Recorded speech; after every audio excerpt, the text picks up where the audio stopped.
नमस्कार, मी पंजाब डक. सांगायचं झालं तर पूर्व विदर्भ, पश्चिम विदर्भ, दक्षिण महाराष्ट्र, उत्तर महाराष्ट्र, कोकणपट्टी, खानदेश दररोज वेगवेगळ्या भागामध्ये पाऊस पडत जाईल म्हणून हे प्राथमिक स्वरूपात अंदाज घ्यायचा आहे.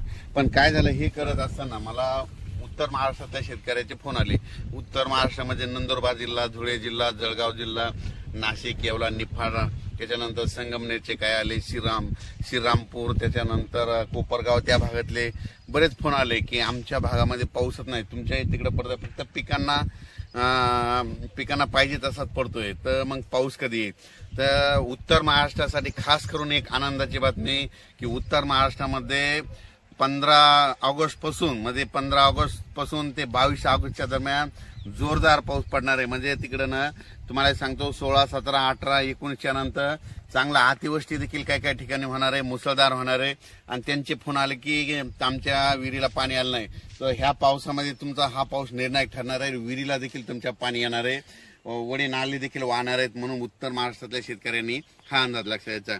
त्याच्यानंतर परत सांगू इच्छितो की मुंबई, पुणे, नाशिक, संगमनेर, इगतपुरी, या कोकणपट्टी त्या भागातल्या सर्व शेतकऱ्यांना सांगू इच्छितो की तुम्ही काय करा, म्हणजे तुमच्याकडं म्हणजे 17 ते 22च्या दरम्यान, म्हणजे 17 ऑगस्ट पासून 22च्या दरम्यान मुंबई असो, पुणे असो, त्याच्यानंतर नाशिक, इगतपुरी या भागामध्ये अतिमुसळधार पाऊस पडणार आहे. म्हणून हे अंदाज लक्षात.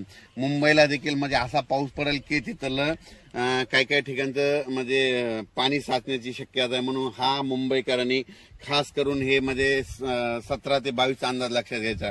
त्याच्यानंतर पुण्याकडे खूप पाऊस पडत असल्यामुळे तिथलं परत त्या नद्याला पाणी येणार, परत तळ्यांचं पाणी सोडावं लागणार.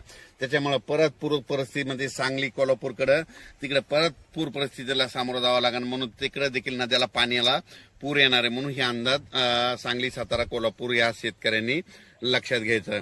त्याच्यानंतर राज्यातले सर्व मराठवाड्यातल्या शेतकऱ्याला सांगू इच्छितो की मराठवाड्यामध्ये आज देखील म्हणजे 10 ऑगस्ट पासून ते 13 ऑगस्टच्या दरम्यान म्हणजे मराठवाड्यामध्ये परभणी जिल्हा झालं, नांदेड जिल्हा झालं, हिंगोली जिल्हा झालं, लातूर जिल्हा झालं, धाराशिव जिल्हा झालं, बीड जिल्हा झालं, जालना जिल्हा झालं, त्याच्यानंतर संभाजीनगर, ह्या भागामध्ये आणखीन असा दररोजच म्हणजे पाऊस सुरू राहणार आहे. म्हणजे असं एकदम मराठवाड्यातला पाऊस आता एकदम असा बंद होणार नाही.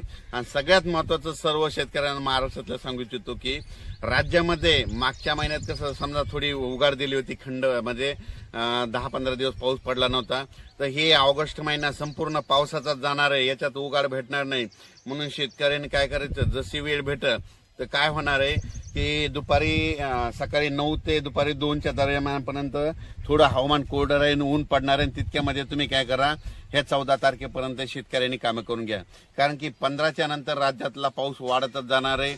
15च्या नंतर परत सांगायचं तर पूर्व विदर्भ म्हणजे 16 तारखेपासून तर 22 तारखेच्या दरम्यान पूर्व विदर्भात देखील खूप मोठा पाऊस राहणार आहे.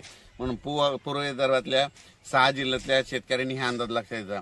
म्हणजे नागपूर, वर्धा, भंडारा, गोंदिया, चंद्रपूर, यवतमाळ, त्याच्यानंतर वाशिम, हिंगोली, त्याच्यानंतर बुलढाणा, अकोला, अमरावती या भागात देखील म्हणजे ह्या 16 ऑगस्ट पासून म्हणजे 15 ऑगस्ट ते 22च्या दरम्यान चांगला मोठा पाऊस पडणार आहे, वडे नाले वाहणारा पडणार आहे. म्हणजे 14 ऑगस्ट पासून ते 22 ऑगस्टच्या दरम्यान